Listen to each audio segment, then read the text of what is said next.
এইবার শীতকালে না আমরা ঘুরতে যাবো দীঘায়। আর বলছি তুমি না দীঘাতে এমন একটা হোটেল খুঁজবে যেখানে একদম হোটেলের জানলা দিয়ে কাঞ্চনজঙ্ঘা দেখতে পাবে, একটু কম বাজেটের মধ্যে খুঁজবে। হ্যাঁ, দেখবে হোটেলের লোককে বলবে যে হোটেলের জানলা দিয়ে আমরা একদম কাঞ্চনজঙ্ঘাটা দেখতে পাবো।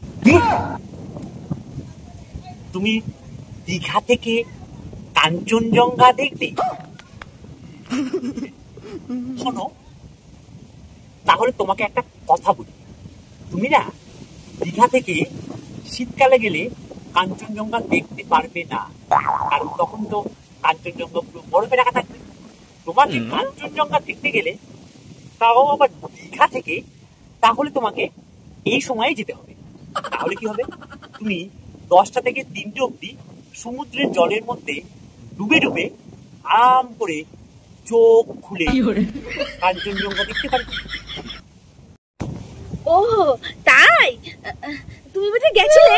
না না না না, আমি যাইনি, আমার সেই সৌভাগ্যই হয়নি।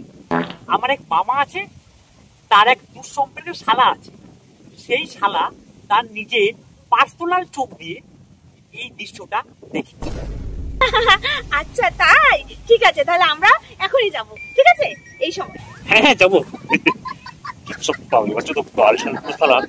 আমার কপালে চোখ দীঘা থেকে কাঞ্চনজঙ্ঘা দেখবো।